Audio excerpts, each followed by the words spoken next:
Hi hello welcome to మామా TV. So ఈరోజు మనతో పాటు ఉన్నారు ప్రముఖ చిన్న సినిమాల నిర్మాత. ఆయన్ని చిన్న సినిమాల నిర్మాత అని ఎందుకన్నానో ఇంటర్వ్యూ తర్వాత మీకు అర్థమవుతుంది. లెట్స్ వెల్కమ్ తుమ్మలపల్లి రామ్ సత్యనారాయణ గారు. Welcome sir. నమస్కారం సార్, మొత్తం మీద 115 సినిమాలు ప్రొడ్యూసర్గా మీరు, అది కూడా అన్ని చిన్న సినిమాలే ఎంతో మంది ఇంట్రడ్యూస్ చేశారు. సో ఎందుకని ఎప్పుడు పెద్ద హీరో దగ్గరికి వెళ్ళలేదు? ఎందుకు యంగ్ పీపుల్నే కొంచెం ఎంకరేజ్ చేద్దామని చూసేవారు సార్? అంటే పెద్ద సినిమాకి మనం ప్రొడక్షన్ మేనేజర్గా పనిచేయాలి, చిన్న సినిమాకి అయితే మనం ప్రొడ్యూసర్గా పనిచేయచ్చు. నెంబర్ 1. నెంబర్ 2 ఏంటంటే మీరు అందాక చెప్పినట్టుగా పెద్ద హీరోలు సంవత్సరానికి 3 సంవత్సరాలు ఒకటో చేస్తారు.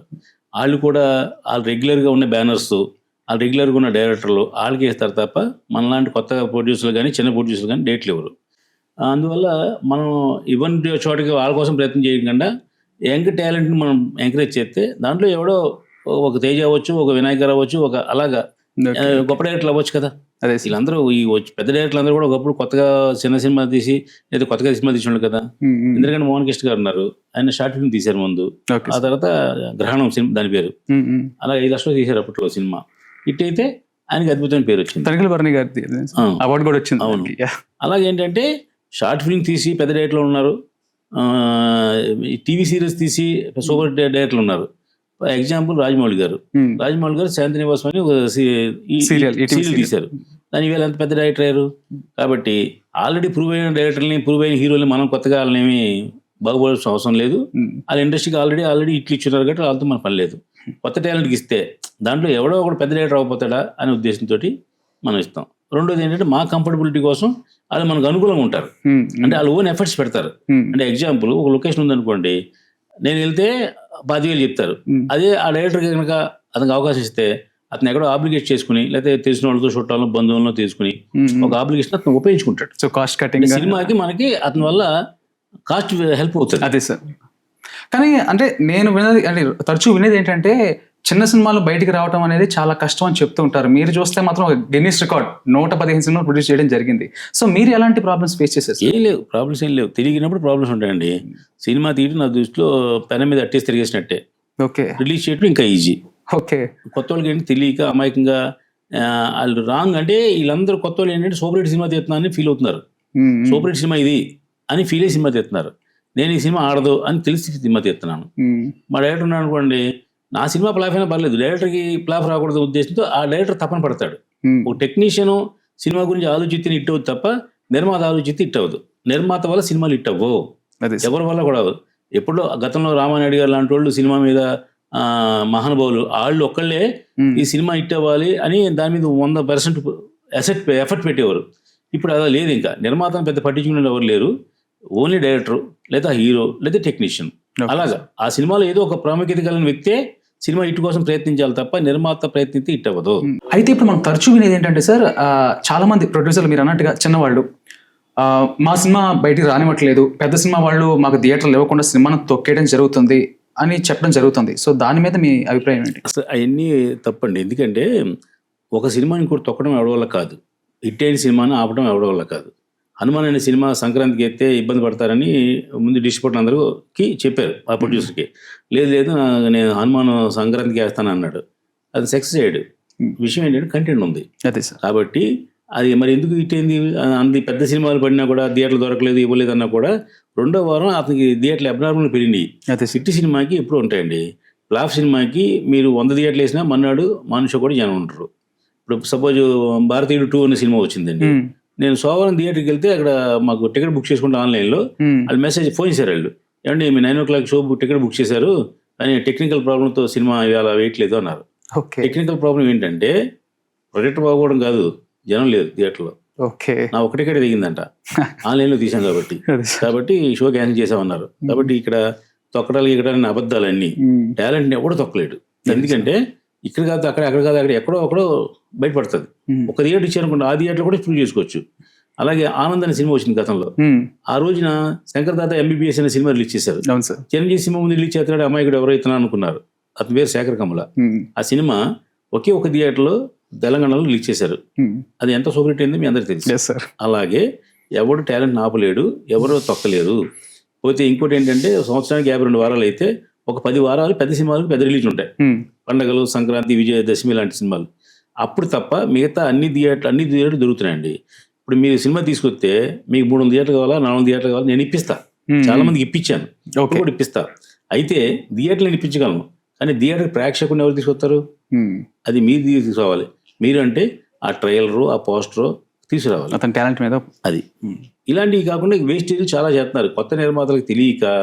అసలు మీకు ఇంతకంటే గొప్ప విషయం ఏంటంటే, ఒక 15 సంవత్సరాల క్రితం, అంటే 90లో 2000లో కొత్త సినిమాలు, కొత్త డైరెక్టర్లు లేరండి అసలు. ఎక్కడో ఒకటి అక్కడ 2 అతను కొత్త హీరోలతో చెప్తున్నాడంట, లేదా కొత్త డైరెక్టర్ వచ్చాడంట అనేవారు. వాళ్ళు కూడా ఏంటి, కొత్త డైరెక్టర్ కూడా ఏంటి, ఆల్రెడీ రాఘవేంద్ర గారు 10 సినిమాలకు డైరెక్షన్ చేసో, కో డైరెక్టర్గా పనిచేసో, లేదా ఇంకో గొప్ప డైరెక్టర్ దగ్గర 10 సినిమాలు పనిచేసిన కో డైరెక్టర్, అంటే సీనియారిటీ ఉన్న డైరెక్టర్ని కో డైరెక్టర్ అయిన వాళ్ళు. ఇప్పుడున్న ట్రెండ్ ప్రకారం ఏంటంటే, ఈ డిజిటల్ టెక్నాలజీ వచ్చిన తర్వాత ఈ రామ్ గోపాల్ వర్మ గారు ఎవడైనా ఎక్కడి నుంచి అయినా సినిమా తీయచ్చు అని అనౌన్స్ చేసిన తర్వాత, ఇంట్లో ఊళ్ళో ఉన్న రైతు కూడా నేను సినిమా తీసేస్తానని ఒకడు, ఆ మెకానిక్ కూడా నేను సినిమా తీసేస్తాను ఒకడు, ఫోన్లో తీసేస్తాను ఒకడు, ఇలా తయారయ్యి అంటే భ్రష్టు పట్టించారని అన్నగాని ఆ టాలెంట్ ఉందని వాళ్ళు అనుకుంటున్నారు. అయితే తీయటం వరకు మీ టాలెంట్ ఉంటుంది, తీసిన తర్వాత ఏం చేయాలి, దాన్ని ప్రజల్లో తీసుకెళ్ళాలి, దానికి బోల్డ్ పని ఉంటుంది. ఒక ఇల్లు ప్లాన్ అయితే సరిపోదు, కట్టాలి, దానికి మళ్ళీ రంగులు వేయాలి కదా, అన్ని కదా, అప్పుడు కదా దాని వాల్యూ.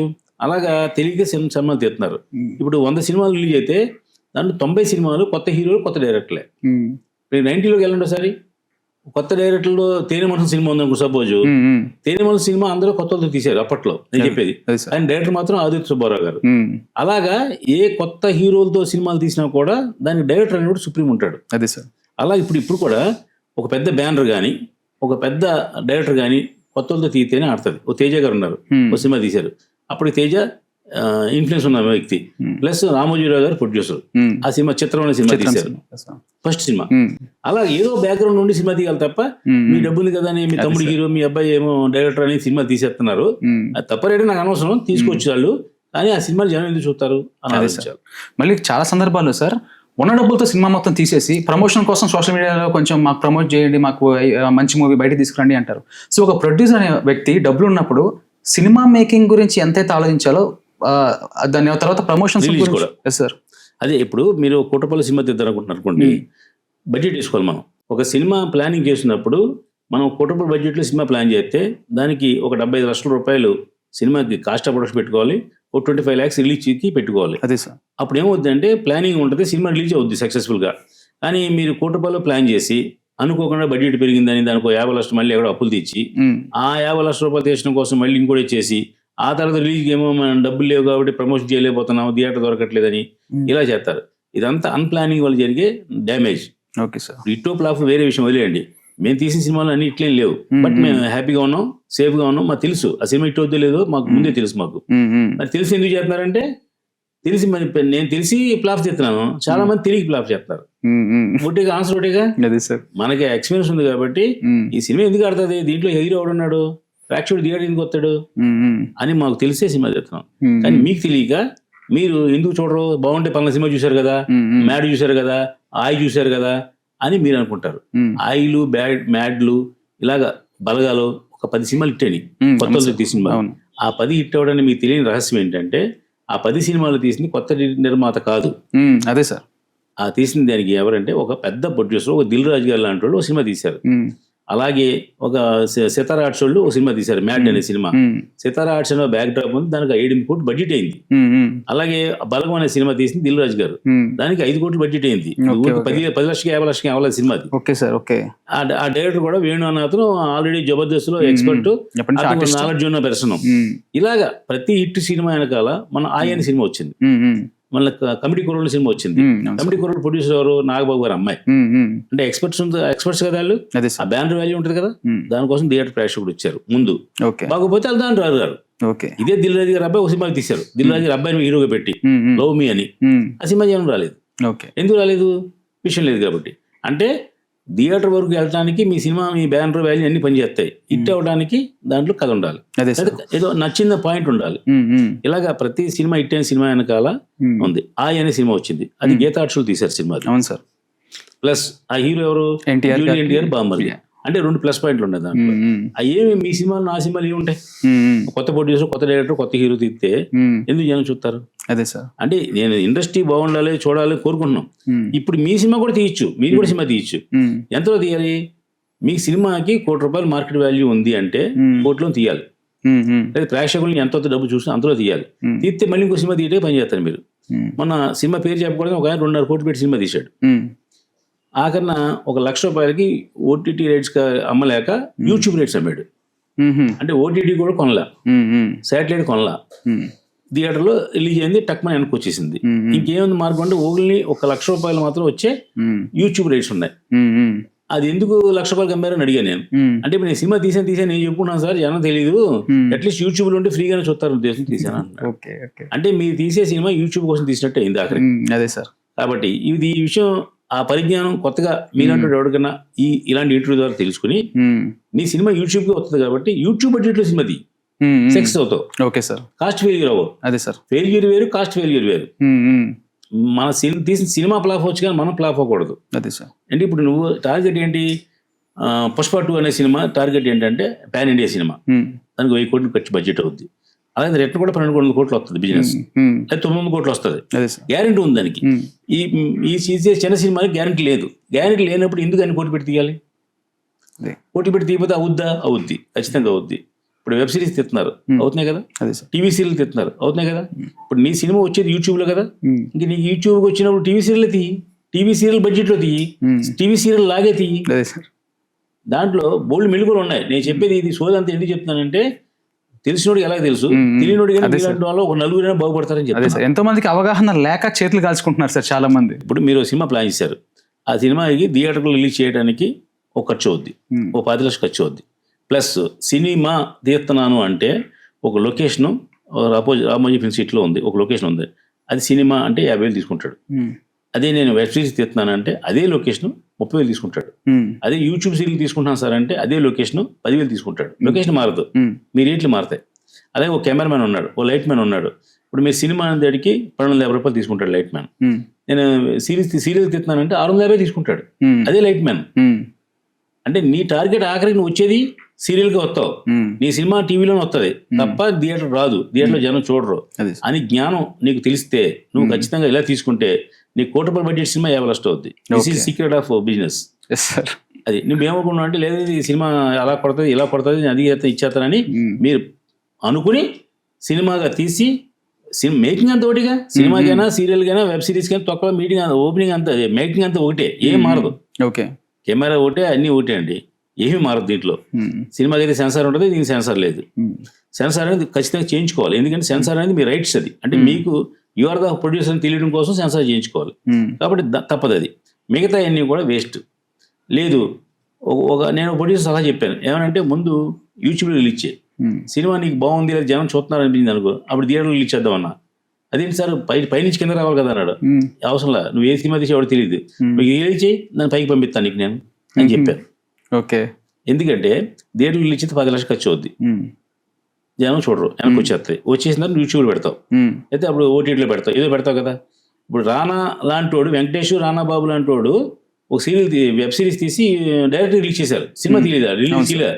మరి వాళ్ళిద్దరు సినిమా స్టార్లే కదా, వెంకటేష్ రానా కూడా సినిమా స్టార్లే కదా, మరి థియేటర్ రిలీజ్ చేయలేదు కదా, ఎందుకు చేయలేదు వాళ్ళు అని కోట్లు పెట్టి తీశారు పైగా. అది అదే సార్. అంటే వాళ్ళకి ఆ కంటెంట్ మీద ఏదో థియేటర్కి వెళ్తే డైరెక్ట్గా ఓటీటీకి వెళ్దామని వెళ్ళారు. అలాగే ఓటీటీ కోసం సినిమాలు తీసి బోల్డ్ ఉన్నాయి ఇప్పుడు. అదే సార్. అలా భవిష్యత్తులో రేపు ఓన్లీ యూట్యూబ్ కోసం సినిమాలు తీస్తారు. ఎందుకు తీస్తారు అంటే ఇప్పుడు నేను చెప్పాను కదా, నువ్వు తీసే సినిమా ఓన్లీ యూట్యూబ్కి వెళ్తుంది తప్ప ఓటీటీకి వెళ్దావు, శాటిలైట్కి వెళ్దావు, థియేటర్కి వెళ్దావు, ఏమి వెళ్దావు. అది తెలియక నువ్వు థియేటర్ ట్రబుల్ పడుతున్నావు. ఏమీ లేదు. అంటే మీరు అనొచ్చు అలా ఇది అనుకోవాలంటే సినిమా ఇట్ అవుతుంది అనుకుంటారు అందరూ, ఇట్ అవుతుంది, కాన్ఫిడెన్స్ ఉంటుంది కదా సార్. ఏమైంది ఆడలేదు కదా, ఇది ఫ్లాప్ అవుద్ది అనుకున్న సినిమాది హిట్ అవుతుంది. అంటే నీ అట్లీస్ట్ నువ్వు బతుకుతావు. అంటే నువ్వు ఏదో దీన్ని కోట్లు సంపాదిస్తాను 100 కోట్లు సంపాదించాను అనుకోకుండా, నేను పెట్టిన ₹1,00,00,000 నాకు వస్తే సరిపోతుంది, లేదా 10 లక్షలు పోయినా పర్లేదు అనుకుని దిగినప్పుడు నీకు ఒక షూట్ ఉంటుంది, నీకు ఒక ఐడియా ఉంటుంది. అదే లేకుండా నేను ఈ సినిమా 100 కోట్లు చేస్తా సార్, నేను మొన్న సినిమా చేసింది, KGF చేసింది, ఇంకోటి చేసింది అంటే అవి చేసినాయి. అదే సార్. హిట్ అయిన సినిమాకి 100 బలమైన కారణాలు ఉంటాయి. మొన్న అప్పుడు ఇప్పుడు ఎప్పుడైనా సినిమా వచ్చింది, దాంట్లో హీరో నితిన్ కాదు మన నిఖిల్ హీరో. నేను ఆ నెలలో ఆ వారంలో 10 సినిమాలు ఇయ్యండి, 10 సినిమాలు 9 సినిమాలు ఆడమని నాకు తెలుసు, ఈ సినిమా ఆడుతుంది గ్యారంటీగా అనుకున్నా. కానీ నా అంచనాలు కూడా తారుమారు చేసి అది కూడా ఆడ. దాని నిర్మాత BVSN ప్రసాద్ గారని, బాగోలి ప్రసాద్ గారిని పెద్ద ప్రొడ్యూసర్. దాని డైరెక్టర్ సుధీర్ వర్మ అని ఒక ఆల్రెడీ 2 హిట్లు ఇచ్చిన డైరెక్టర్, నిఖిల్ అనేవాడు కార్తికేయ 2 తర్వాత ఎక్కడికి వెళ్ళిపోయాడు, అవును పాన్ సార్. India hero. అవును సార్. ఇన్ని ముగ్గురు ప్లస్ పాయింట్ ఉన్న సినిమా ఓపెనింగ్ 5,000 వచ్చింది. ఎలా, ఏం జరిగింది అంటే ప్రేక్షకుడు ఎలా తెలిసిపోయింది ముందే థియేటర్ రాకూడదని? ఆ లోపం ఎక్కడ ఉంది? అసలు ఆ సినిమా రిలీజ్ చేసినట్టుగా ఈ సినిమా అవును కొత్త సార్. సినిమా అని కూడా చాలా మంది తెలియదు. తెలీదు. అదే అంటే ఎక్కడ లోపం ఉంది? ప్రొడ్యూసర్ లోపం ఉంది. అది ఇలాగా ఇంకా పోతే ఇంకా సినిమాలు పేరు చెప్పి వాళ్ళని ఇన్స్టాల్ చేయడం కాదు కానీ వారంలో 9 సినిమాలు అయితే 9 బాక్స్ ఆఫీస్ హిట్, అంటే బాక్స్ ఆఫీస్ హిట్ అంటే వెనక్కి వచ్చినాయి సినిమాలు. అలాగా మనం ఈ ప్రేక్షకులు ఎందుకు సినిమా చూడలేదు అని ఒక కంటిన్యూ ఆలోచిస్తే మీకు ఆన్సర్ దొరుకుద్ది. Okay sir. ఇంకోటి నాకు చిన్న అనాలిసిస్ సార్, ఎందుకంటే మీరు మూవీ అనాలిసిస్ కూడా చాలా బాగా చేస్తారని విన్నాను నేను. ఒకప్పుడు సార్ అంటే మనం కొంచెం పాస్ట్కి వెళ్తే కొంచెం లెంతీ క్వశ్చన్ అది. పోక్రి అనే ఒక సినిమాని తీసుకుంటే దాని బడ్జెట్ వచ్చేసి 12 కోట్లు, కానీ కలెక్ట్ చేసింది 40 కోట్లు. కానీ దాని తర్వాత రాజమౌళి కింద మనం టాపిక్ వచ్చింది రాజమౌళి గారి. రాజమౌళి గారు ఏం చేశారంటే చాలా పెద్ద రిస్క్ అది. ఇండస్ట్రీ హిట్ బడ్జెట్ని మించి బడ్జెట్ మగధీర మీద పెట్టారు, కానీ దానికి తగ్గట్టే రిటర్న్స్ రావడం జరిగింది. అయితే దాని తర్వాత నుంచి సినారియో పూర్తిగా మారిపోయింది సార్. ఎందుకంటే అలాంటిది మీరు అన్నట్టుగా అలాంటి హిట్ కొట్టాలి అని చెప్పేసి కొన్ని 50 కోట్లు 60 కోట్లు ఇంకొక పేరు ఉపయోగించాలంటే శక్తి. అశ్విని దత్ గారు one of the top producers in the industry. ఆ సినిమా తర్వాత చాలా గ్యాప్ వచ్చేసింది, ఎందుకంటే సినిమాలు చేయకూడదు అన్న పరిస్థితికి వెళ్ళిపోయారు. సో ఈ క్యాలిక్యులేషన్స్ ఇప్పటికీ కూడా రన్ అవడం జరుగుతుంది సార్, బడ్జెట్ లెక్కలు. సో ఇవన్నీ ఆ ఇమిటేషన్ వల్ల ఎంత భారీ నష్టం జరుగుతుంది ఇండస్ట్రీకి. విషయం ఏంటంటే మీరేమో ఆ ఎగ్జామ్ చెప్పారు, నేను ఇంకో ఎగ్జామ్ చెప్తాను. మన అత్తారింటి దారి అనే సినిమా తీశారు పవన్ కళ్యాణ్ గారు, శ్రీవిక్రమ్ శ్రీనివాస్, సూపర్ హిట్ కదా. అది కూడా మీరు ఎంతో 40లో తీసినా 150 కోట్లు చేసింది అది సినిమా అనుకోండి, ఎగ్జాంపుల్ చెప్తున్నాను. డబుల్ ది టైం వచ్చింది అమౌంట్. అదే ప్రొడ్యూసరు అజ్ఞాతవాసి అనే సినిమా తీశారు. అది ఎందుకు ఆడలేదు సినిమా అంటే త్రివిక్రమ్ శ్రీనివాస్ దగ్గర బలం లేదా, కలం లేదా, లేదా ఆయనకి సత్వం అయిపోయిందా అనుకుంటున్నారా? లేదా ప్రొడ్యూసర్ అయినా తక్కువ పెట్టాడా, లేదా హీరోయిన్ బాగా యాక్ట్ చేయలేదా? కాదు కదా, అన్నీ ఉన్నాయి కదా దానికి. పైగా త్రివిక్రమ్ శ్రీనివాస్ గారికి ఒక ట్రెండ్ ఉంటుంది, ఆయన ఎప్పుడు పాత సినిమాల్ని చిన్న పాయింట్ బేస్ చేసి సినిమా తీస్తారు. ఈ సినిమా ఏదో సినిమా నుంచి ఎవడో కొట్టారు, ఏదో దొబ్బారని వాళ్ళు ఏదో టీవీలో వార్త ప్రసారం వచ్చింది, దానికి ఏదో అమౌంట్ సెటిల్ చేస్తున్నారు కూడా వచ్చింది. ఎగ్జామ్ చెప్తున్నాను. అంటే తెలివితేటలు ఉన్న త్రివిక్రమ్ శ్రీనివాస్ గారు అప్పుడు సూపర్ హిట్ ఇచ్చి వెంటనే ఫ్లాప్ ఇచ్చాడు.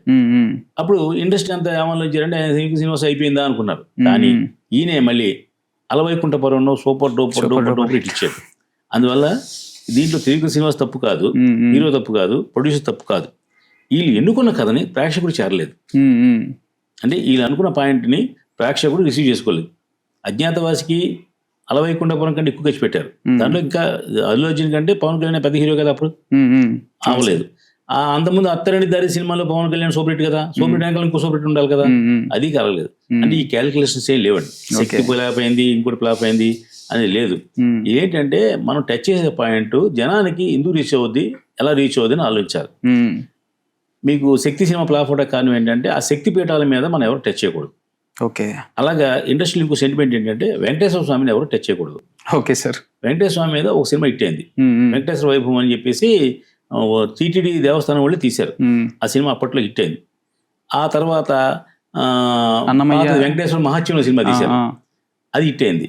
అంతే, మళ్ళీ హిట్ అవ్వాల. అన్నమయ్య సినిమా హిట్ ఎవరి వల్ల? వెంకటేశ్వర స్వామి కాదు, వెంకటేశ్వర స్వామి దాంట్లో క్యారెక్టర్. Okay sir. అసలు హీరో ఎవరు? అన్నమయ్య. ఓకే. నాగార్జున. అతని సినిమాలో వెంకటేశ్వర స్వామి వచ్చి వెళ్తూ ఉంటాడు. ఆ క్యారెక్టర్ వాళ్ళు హిట్ అయింది.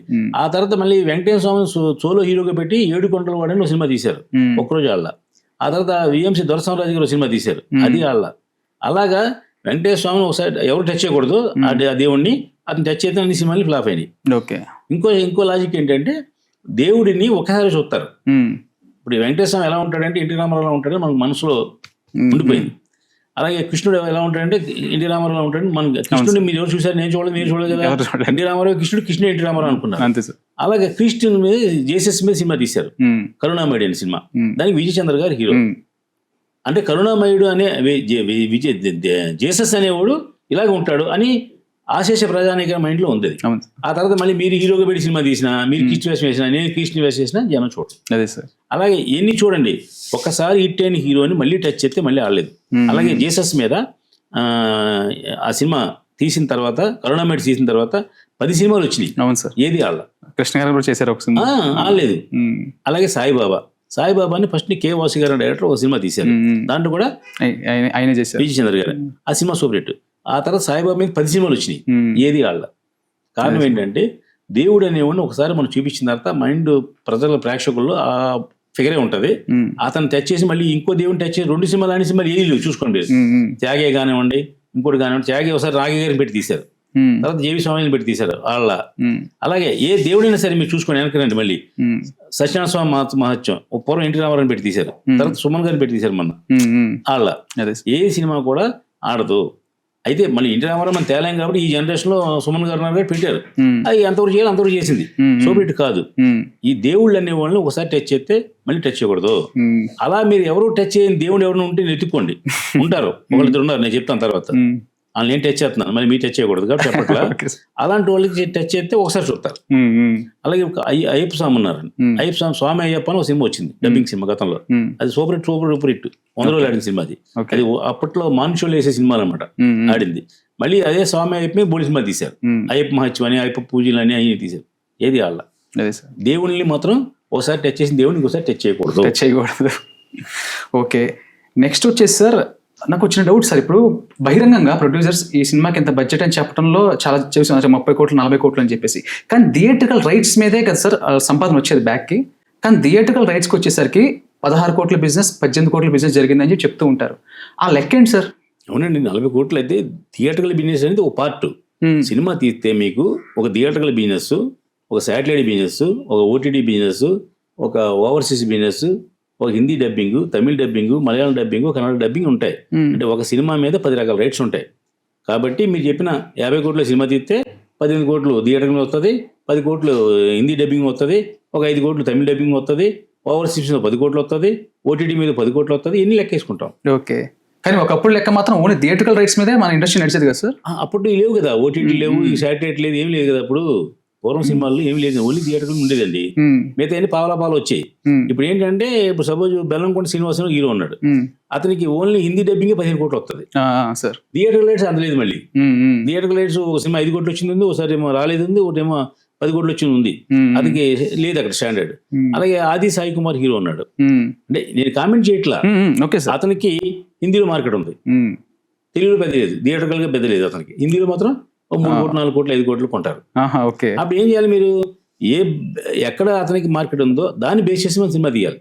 మిగతా అన్ని మనకి ఏదో చిల్లర ఖర్చుల కోసమో లేదా మన మిగతా ఎక్స్పెండిచర్ కోసం మనం ప్లాన్ చేసుకోవాలి. ఇంకొకటి సార్, తరచూ వినేది ఏంటంటే ఓటీటీ వచ్చిన తర్వాత చిన్న సినిమాలకి బాగా నెగిటివిటీ వచ్చేసింది, థియేటర్లో ఆడలేకపోతుంది అనేది కూడా వింటూ ఉన్నాం. సో ఓటీటీ రావడం వల్ల సినిమా ఇండస్ట్రీకి ప్లస్ అయిందా మైనస్ అయిందా? అంటే మీరు చూసిన దాన్ని బట్టి నేను 2 ప్లస్ చెప్తాను, మైనస్ చెప్తాను. ఓటీటీ వల్ల నిర్మాతకి ప్లస్ ఎలాగంటే, ఇప్పుడు మనకి వచ్చే ఆదాయాల కంటే ఓటీటీ వల్ల ఒక కొత్త ఆదాయం మనకి యాడ్ అయింది. ఇంతకుముందు సపోజ్ 5 ఆదాయాలు చెప్పాను అనుకోండి, ఇది 6 ఆదాయం మనకి యాడ్ అయింది. అది ప్లస్. మైనస్ ఏంటంటే, ఆడిన సినిమాకి అన్ని లాభాలు వస్తాయి, అన్ని ఎక్స్ట్రాక్ట్ వస్తాయి. 100 కోట్లు తీసిన సినిమా 200 కోట్లు చేస్తుంది ఆడిన సినిమాకి. ఫ్లాప్ అయ్యే సినిమాకి అన్ని నష్టాలు వస్తాయి. ఎగ్జాంపుల్ ఏంటంటే, ఓటీటీలో పూర్వం ఏ సినిమా అయినా సరే కొనేసేవారు. ఇది మన కరోనా తర్వాత సినిమా రిలీజ్ అయితే 5 లక్షలు, సినిమా బట్టి 1 లక్ష 10 లక్షలు ఏదో కొనేవారు ఓటీటీ. ఈ ఓటీటీకి సినిమా రిలీజ్ అయిన కొత్త సినిమాలు ఎక్కువ పెద్ద అయిపోయిన తర్వాత వాళ్ళు ఏం చేశారంటే, అంటే 2 దీంట్లో పెద్ద సినిమా 2 సినిమాలు చిన్న సినిమాలు ఉన్నాయి. పెద్ద సినిమాలు పక్కన పెట్టండి, మనకు వద్దు, మనం మాట్లాడకూడదు. ఈ చిన్న సినిమాల విషయంలోకి వచ్చేవాడికి ఇంతకుముందు మినిమం ఒక 5 లక్షలకి 4 లక్షలు కొనేవారు చిన్న సినిమా. ఇప్పుడు ఏమైందంటే చిన్న సినిమాలు పెరిగిపోయినాయి, డిమాండ్. వాళ్ళు ఓటీటీ వాళ్ళు కూడా 4 సినిమాలు కొనాలి ఈ నెలలో పెట్టుకుంటారు. ఈ నెల 10 సినిమాలు వచ్చేసినాయి అనుకోండి, వాళ్ళు 10 కొంటారుగా. అంటే వాళ్ళకి బడ్జెట్ ఉంటుంది. అది ఆ సినిమాలు ఈ నెలలో ఇన్ని కోట్లు పెట్టి కొనాలని కొంత లెక్క ఉంటుంది. 4 సినిమాలు కొనేవారు ఎదురుకు అనుకోండి. ఇప్పుడు 10 సినిమాలు వచ్చేస్తే 10 సినిమాలు కొంటలే, దీంట్లో 10లో ఏరుతున్నారు. వాట్ ఈస్ ద బెస్ట్ అని. అప్పుడు 10లో 4 ఏరితే మీద 6 పుచ్చంకాయలు కూడా వెనక్కి వెళ్ళిపోతున్నాయి. అవి కూడా కొంటల. కొనకపోతే నాలంటే ఏమంటే, మీరు కొనొద్దు, నా సినిమా మీద వస్తే నాకు తెలుసు కాబట్టి నేను మీకు షేరింగ్ ఇస్తాను, షేరింగ్ పెట్టిన అన్నారు. కొన్నాళ్ళు పెట్టారు షేరింగ్ కూడా, వస్తే మరి షేర్ ఇచ్చేవారు. ఇప్పుడు ఏం చేశారంటే, ఈ 10 సినిమాలలో 50 సినిమాలు అయినాయి. అందువల్ల అసలు మేము కొనము అన్నారు. మొన్న సినిమా నేనే తీసాను సినిమా ఒకటి. ఆ సినిమాని మేము అమెజాన్కి పెట్టాం. అంటే దీనికి కూడా ఏంటంటే ప్రాసెస్ ఉంటుంది. ముందు అమెజాన్ వాళ్ళు చూస్తారు మీ రేటింగ్ ఎంత, IMDb ఎంత, బుక్ మై షో ఓట్లన్నీ తొక్క ఎంత తోడుకొని చూస్తారు. అలాగే లెక్క ఉంది. వాళ్ళు ఏది చూస్తారో అవన్నీ కూడా మ్యానిఫ్లేషన్ చేస్తారు ఇక్కడ. మరి ఆ మాత్రం వాళ్ళు బొరలేదు వాళ్ళకి, ఏంటి మ్యానిఫ్లేషన్ అని తెలియదు వాళ్ళకి. మరి అయినా చూస్తారు. చూసి ఏం చేశారంటే, సినిమా మాది రిజెక్ట్ చేశారు. ఎందుకు రిజెక్ట్ చేశారని అడిగాం. దీనికి మళ్ళీ ఒక ఏజెంట్ ఉంటాడు, నన్ను అడిగాం. రిజెక్ట్ అయింది సార్ అన్నాడు. రిజెక్ట్ అయితే నా సినిమా నా దగ్గర ఉంది, నేను ఇంతకు మీకు చూపించలేదు, మీరే చూడలేదు, వాళ్ళు చూడలేదు, ఎలా రిజెక్ట్ చేస్తారు వీళ్ళు? ఆ సినిమాలో హీరో సునీల్ అని పెట్టాం. డైరెక్టర్ పలానా యండమూరి వీరనాథ్ గారు. ఈ సినిమా 130 థియేటర్లు రిలీజ్ అయింది. IMDb వచ్చింది, ఓటింగ్ వచ్చింది, రేటింగ్ వచ్చింది, అన్నీ వచ్చినాయి కదా. సినిమా చూసి బాగాలేదని చెప్పచ్చు కదా. అంటే వాళ్ళు ఎవరు ఇక్కడ ఎవరున్నా మనుషులు లేరు అక్కడ, అన్ని కంప్యూటర్లు పనిచేస్తాయి, రోబోలు పనిచేసినట్టుగా. ఇప్పుడు మనం అప్లికేషన్ పెట్టాము, ఆ అప్లికేషన్ ఫార్వర్డ్ చేశాడు, వాళ్ళు రిజెక్ట్ చేశారు, అంతే. అంటే వాళ్ళకి ఏంటంటే ఏదో లక్కీ లాటరీ లాగా ఇలా కలిపి ఒకటి తీయడం తప్ప దీన్ని బుర్ర పెట్టి దీంట్లో క్యాస్టింగ్ ఎవరున్నారు, సినిమా చూసి బాగాలేదు, తప్పలేదు. నా ఇష్టం సినిమా నేను తీశాను, ఆడ ఇష్టం సినిమా కొంటాడు, ఆడు కొనలేదు ఎందుకంటే మనం అడిగే హక్కు లేదు మనకి. కాబట్టి ఆడే మన సినిమా తీయమలేదు, నేను కొంటానని చెప్పలేదు మనకి, కాబట్టి తప్పలేదు. కానీ నువ్వు సినిమా చూసి రిజెక్ట్ చేయి, బాగాలేదు, ఇది ఎందుకు బాగాలేదంటే ఇది హీరో బాగాలేదు, అది కాస్టింగ్ బాగాలేదు, కథ బాగాలేదు, అది కూడా బాగాలేదు చెప్పు, తప్పేముంది. అసలు ఈ సినిమా చూడగానే రిజెక్ట్ చేస్తున్నారు. అది ఇది మరి ఎందుకు నడుస్తుందంటే మరి ఆ డబ్బు ఆడి ఇష్టం. పైగా ఇది నడిచేది అది వ్యవస్థ తప్ప మనుషులు కాదు. అవును కదా. అక్కడ ఎవడో ఒకడు ఉంటాడు, ఆడికేమో ఈ టెక్నాలజీ తెలియదు, సినిమా గురించి నాలెడ్జ్ ఉంటుంది ఆడికి. ఆడు సాఫ్ట్వేర్ ఇంజనీర్ అయితే ఏదో అమెరికాలో పెద్దగా జాబ్ చేసుకుంటాడు. ఆడికి ఈ సినిమాలో హీరో ఎవరో తెలియదు, హీరోయిన్ ఎవరో, డైరెక్టర్ ఎవరో తెలియదు. దాంట్లో మీలాంటి నాలెడ్జ్ సినిమా నాలెడ్జ్ ఉన్నవాడు పెడితే ఇది దీని భర్త అంటే అది తెలుస్తుంది. ఇప్పుడు మేము రిలీజ్ అవుతే ఏ సినిమా రిలీజ్ అవుతుంది, ఏ సినిమా ఆడుతుంది, ఏ సినిమా అసలు షూటింగ్ జరుగుద్ది కూడా మాకు తెలుసు. మేము ఓపెనింగ్ వెళ్తాం, ఆ ఓపెనింగ్ తెలుసు మాకు అక్కడ వాతావరణం బట్టి సినిమా స్టార్ట్ చేయరు అని. మరి ఎందుకు ఓపెన్ చేశారంటే వాళ్ళకేదో ఏజెండా ఉంటుంది వాళ్ళకి. ఈ సినిమా ఓపెన్ చేస్తే ఎవడో ప్రొడ్యూసర్ వస్తాడు, లేదా ఎవడో ఫైనాన్స్ వస్తాడు, అప్పుడు స్టార్ట్ చేద్దామని ఆలోచిస్తారు. అవి కొన్ని సినిమాలు ఉంటాయి ఓపెనింగ్. నేను 10 సినిమాలు ఓపెనింగ్ వెళ్ళాలనుకుంటున్నాను. దాంట్లో 8 సినిమాలు షూటింగ్ జరిగి వివిధ దశల్లో ఆగిపోండొచ్చు, జరుగుండొచ్చు. 2 సినిమాలు ఓపెనింగ్ చేయాలంటే సినిమా షూటింగ్ జరగదు. అడిగా ఎందుకే మరి ఓపెన్ చేయాలంటే నాకు 1,00,000 ఉందండి, నేను 1,00,000 ఓపెన్ చేశాను, ఎవడో ఒకటి రాకపోతాడని చూస్తున్నా సార్ అంటే అజెండా అది. ఓకే, అంటే దాన్ని నమ్మకం అన్నారా సార్, మాఫియా అనాలి, ఎలా తీసుకోవాలి దాన్ని? అమాయకత్వం అనాలి. మాఫియా అంటే మోసం చేయటం, ఇదే అమాయకత్వం. ఇది ఈ 1,00,000 పోద్ది. అదే సార్, ఉన్న 1,00,000 కూడా పోద్ది కదా, ఎవరో వస్తారు చేస్తారు అనుకుని కూర్చుంటే. మీరు ఇంటర్వ్యూ ఎందుకు అడిగాను నేను, మీకు ఎందుకు ఈ సమాధానం చెప్తానంటే జనాన్ని ఎడ్యుకేట్ చేయడం కోసం. అదే సార్, నాకు పని లేక మీ పని లేక కాదు. మన వల్ల ఏదైనా జనం ఒకరిద్దరైనా మారతారేమో ఆశ. అంటే జనాన్ని మార్చడం మన బాధ్యత కాదు, మనకేం గవర్నమెంట్ మనల్ని ఎంప్లాయీగా పెట్టుకోలేదు మనం. సరే మీరు అడిగారు కాబట్టి నేను చెప్తున్నాను, ఎన్నోడు పోయినోడు పోతాడని వాళ్ళ ఉద్దేశం. వాళ్ళు కూడా ఇప్పుడు జనానికి ఎవరికి ఓపిక లేదండి. 2 గంటల సేపు థియేటర్కి వెళ్ళి సినిమా చూసి ఓపిక పోయింది. ఇప్పుడు మా టైంలో అంటే మేము యంగ్ స్టేజ్లో ఉన్నప్పుడు సినిమా చూసామంటే 2 అవర్స్ మా చేతిలో ఫోన్ ఉండేది కదా, ఏముండేది కదా, అలాంటి నోరేట్లు చూసేవాళ్ళం. సాంగ్ వస్తే ఎల్ వేసేవాళ్ళం, అయితే పూలు ఇసేవాళ్ళం. ఇప్పుడు సాంగ్ వస్తే బయటికి వెళ్ళిపోతున్నాడు ప్రేక్షకుడు. ఏదైనా ల్యాగ్ సీన్ వస్తే వెంటనే ఫోన్ ఆన్ చేస్తాడు, టెంగ్ టెంగ్ టెంగ్ మని. అది ఫోన్ రాలా, ఆడే ఓపెన్ చేసుకుంటాడు, ఇంకెవడు ఫోన్ చేయట్లేదు ఏంటని. అలా అయింది. ఇప్పుడు మేము ఏంటంటే సినిమా మీద ప్రేమ ఉన్నాం కాబట్టి ఒక ఫోన్ వచ్చినా కట్ చేస్తాం. అదే సార్, అంటే సినిమా ఏంటి, అది ఎలా తీసాడు, ఎందుకు తీసాడు, ఈ సీన్ ఏంటి, ఇక్కడ ఎలా ఉంది, ఇక్కడ లొకేషన్ భలే ఉంది, అదే అమ్మాయి బాగుంది, లేదా ఈ అబ్బాయి బాగున్నాడు, ఇలా ఆలోచిస్తూ సినిమా చూస్తాం మేము. ఆడికి అంత ఓపిక లేదు. వీడు ఇలా మాడుతుంటాడు, ఫోన్ మాడుతుంటాడు. ఇంకేంటి ఏమంటున్నాడు నాన్నగారు, ఇంకా బాగున్నారా, ఇంకేంటి అంటాడు. ఇంకేంటి అంటే అర్థం ఏంటి, నాకు ఖాళీగా ఉన్నాను అర్థం. విషయం ఇంకేంటి అంటే నేను ఖాళీగా ఉన్నాను చెప్పను అర్థం. సార్ ఇంకో డౌట్ సార్, నాకు మీరు డిస్ట్రిబ్యూటర్స్ తో కూడా చాలా రిలేషన్స్ ఉన్నాయి మీకు. నేను డిస్ట్రిబ్యూట్ చేశాను కూడా. అదే సార్, సార్ ఈ మధ్య మూవీ యొక్క బడ్జెట్స్ చాలా భారీగా పెరిగిపోయినాయి, 400 కోట్లని 500 కోట్లని. కానీ ఇందాక మీరు అన్నట్టుగా ఓటీటీ వల్ల ప్రొడ్యూసర్ చాలా సేఫ్ అవుతున్నారు ఈ మధ్య. నెట్ఫ్లిక్స్ కానీ ఏమన్నా బిజినెస్ చాలా బాగా జరుగుతుంది. కానీ డిస్ట్రిబ్యూటర్స్ దగ్గరికి వచ్చేసరికి వాళ్ళు భారీ మొత్తంలో కొంటున్నారు, అంటే వాళ్ళు డిమాండ్ చేస్తున్నారు, వాళ్ళు కూడా నమ్మకంతో కొంటున్నారు. కానీ సక్సెస్ రేషియో మాత్రం బాగా తగ్గింది, ఒకప్పటితో పోల్చుకుంటే చాలా తగ్గింది. థియేటర్స్ కూడా జనం రావట్లేదు. అసలు డిస్ట్రిబ్యూటర్ పరిస్థితి ఎలా ఉంది సార్ ఈ రోజుల్లో? అందరికంటే ముందు నష్టపోయేది డిస్ట్రిబ్యూటర్ అండి. ఎలాగంటే సినిమా వ్యాపారంలో ఒక 5 రకాలు ఉంటాయి. ఒకటి ప్రొడ్యూసరు, ఆ సినిమాకి ఫైనాన్స్ చేసిన ఫైనాన్సరు, 2 అంటే అదొక వర్గం, ఇదొక వర్గం. ఆ తర్వాత డిస్ట్రిబ్యూటర్, ఆ తర్వాత ఎగ్జిబిటర్, ఆ తర్వాత థర్డ్ పార్టీ అంటారు. థర్డ్ పార్టీ అంటే ఏంటంటే సినిమా కాకినాడలో థియేటర్లో సినిమా పడుతుంది అనుకోండి, ఆ సినిమాని నేను 1,00,000 రూపాయలు కొనుక్కుంటానని ఎవడో ముందుకు వస్తాడు. అతను థియేటర్ దగ్గర దగ్గరికి వెళ్తాడు, ఏమంటే ఈ సినిమా 1,00,000 రూపాయలు నేను కొనుక్కుంటాను, నాకు మాట్లాడి పెట్టండి అని. ఆ ఎగ్జిబిటర్ ఏం చేస్తాను, డిస్ట్రిబ్యూటర్ దగ్గరికి వెళ్తాడు, ఏమంటే ఈ సినిమాకి ఈ కాకినాడకి 1,00,000 రూపాయలకి అడుగుతున్నారు పలానా థియేటర్కి అని అడుగుతారు. అది 3-4 వ్యాపారం అది. ఈ డిస్ట్రిబ్యూటర్ మాకు ప్రొడ్యూసర్ డబ్బులు ఇస్తాడు, ఏమని ఈ వెస్ట్ ఈస్ట్ గోదావరి జిల్లాకి ఈ సినిమాకి 50 లక్షలు ఇస్తాను సార్, లేదా 50 లక్షలు ఇస్తాను సార్ అని సినిమా రేంజ్ బట్టి ఇస్తాడు. ఈ 10 లక్షల రూపాయలు ఎక్కడ కలెక్ట్ చేయాలి, థియేటర్ల దగ్గర కలెక్ట్ చేయాలి. థియేటర్లో ఏం చేస్తారంటే మా థియేటర్లో వేసినందుకు 50,000 అడ్వాన్స్ ఇస్తున్నా సార్, అయితే మా థియేటర్లో చేసేందుకు 1,00,000 రూపాయలు అడ్వాన్స్ ఇస్తున్నా సార్ అంటారు. అడ్వాన్స్ అంటారు అది. ఈ అడ్వాన్స్ వేరు, మళ్ళీ థర్డ్ పార్టీ కొనుక్కుంటూ వేరు. అదే సార్. ఇలాగా ఇదివరకు ఒక థర్డ్ పార్టీ, ఒక ఎగ్జిబిటర్, ఒక డిస్ట్రిబ్యూటర్, ఇలాగ 4 స్టెప్లు వస్తే డబ్బు వస్తే ఈ డిస్ట్రిబ్యూటర్ ఏం చేస్తాడంటే ఈ 5-6 జిల్లాలో ఉన్న 5-6 సెంటర్లోనే సినిమా వేసి ఒక 5 లక్షలు 6 లక్షలు అతను అడ్వాన్స్ కిందో అవుట్లెట్ కిందో లేదా అప్పు కిందో కలెక్ట్ చేసి పట్టుకొచ్చి వీడు ఒక 4 లక్షలు సొంత డబ్బు దాంట్లో పెట్టి 10 లక్షలు మాకు ఇస్తాడు. ఈ జిల్లాలో ఉన్న 6 జిల్లాలు మనకు ఆంధ్రాలో, ఈ 6 జిల్లాల నుంచి 6 60 లక్షలు సీడెడ్ నుంచి కొద్దిగా, నైజాం నుంచి కొద్దిగా వస్తే ఈ 1 కోటి రూపాయలు అవుతుంది. ఈ 1 కోటి రూపాయలతో మేము సినిమా తీసినందుకు గాను మేము 1 కోటి తీసామో, 1.5 కోటి తీసామో, 2 కోట్లు తీసామో, 50 లక్షలు తీసామో వేరే విషయం. డిమాండ్ అండ్ సప్లై కాబట్టి దాన్ని బట్టి ఆ డబ్బు వస్తుంది. ఆ డబ్బులో మేము రిలీజ్ రోజున 1 కోటి రూపాయలు పెట్టి సినిమా తీస్తే ఒక 90 లక్షలు వచ్చింది. అమ్మయ్య, ఈ 10 లక్షల రూపాయలు లాస్ మనకి సాటర్డే వస్తుంది, లేదా ఓటీటీ వస్తుంది, లేదా డబ్బింగ్ వస్తుంది అని ప్లాన్ చేసుకున్నాడు. ఇప్పుడు ఏమైందంటే టోటల్గా అన్ని కొలాప్స్ అయిపోయాయి. అదే సార్, ఓటీటీ లేదు, శాటిలైట్ లేదు, డబ్బింగ్ లేదు, డిజిటల్ రైట్స్ లేవు, థియేటర్ నుంచి రూపాయి కొనట్లేదు. అంటే మీరు తీసిన సినిమా మీరే ఓన్గా పెట్టి లీక్ చేసుకోవాలి. పూర్వం మన సినిమా తీస్తే డిస్ట్రిబ్యూటర్ ఏం చేసేవాడు అంటే అడ్వాన్స్ ఇచ్చేవాడు, చెప్పాను కదా ఇప్పుడు. అది కాకుండా అడ్వాన్స్ తో పాటు అతను క్యూబులు, వాల్ పోస్టులు, పబ్లిసిటీలు అన్ని అతను పెట్టినవాడు. అది డ్యూటీ అతనికి. అంటే మన దగ్గర ఒక 10 లక్షల సినిమా కొంటే అతనికి 4 లక్షలు ఖర్చు అయ్యేది, 14 లక్షలు ఖర్చు పెట్టి ఇచ్చేసేవాడు. ఆ సినిమా 15 లక్షలు వచ్చేది, 16 లక్షలు వచ్చేది, 20 లక్షలు వచ్చేది, 9 లక్షలు వచ్చేది, ఏదో జరిగేది. మార్జిన్ కూడా 20-10% ఉండేది. ఇప్పుడు డిస్ట్రిబ్యూటర్ చేసిన పని కూడా ఈ ప్రొడ్యూసర్ చేస్తున్నాడు. ఇతనే క్యూబులు తీసుకట్టి, ఇతనే వాల్ పోస్టులు అంటించి, ఇతనే థియేటర్లకు పంపించి ఇన్ని చేస్తున్నాడు. ఇదివరకు ఆడియో ఫంక్షన్ హైదరాబాద్ లో పెడితే ఆంధ్ర నుంచి జనం వచ్చి ఆడియో ఫంక్షన్ చూసేవారు. ఇప్పుడు వీళ్ళు రావట్లేదు, మనమే అక్కడికి వెళ్తున్నాం. విజయవాడలో ఆడియో ఫంక్షన్, హైదరాబాద్ లో ఆడియో ఫంక్షన్, వరంగల్ లో ఆడియో ఫంక్షన్, కర్నూలులో ఆడియో ఫంక్షన్ మనం పెట్టుకుంటున్నాం. ఇది రావట్లేదు జనం. అంటే ప్రేక్షకులు థియేటర్కి వచ్చేవారు, ఇప్పుడు వీళ్ళే ప్రేక్షకుల దగ్గర వస్తుంది. ఇలాగ ట్రెండ్ మారుతుంది. ఇది కాకుండా ఈ డిస్ట్రిబ్యూటర్ వ్యవస్థ మొత్తం పోయింది. ఇప్పుడు మీరు డిస్ట్రిబ్యూటర్ ఏమవుతుందని అడిగారు కదా, ఎందుకు పోయిందంటే నా సినిమా ఒకటి రిలీజ్ చేశాడు అతను, 1 లక్ష నష్టం వచ్చింది. 2 సినిమా అతనికి ఇస్తాం మేము, అయినా 1 లక్షం వచ్చింది. ఇంకో సినిమా ఇస్తాం, కవర్ చేసి ఉంటాడేమో అని, అది కూడా నష్టం వస్తుంది అనుకోండి.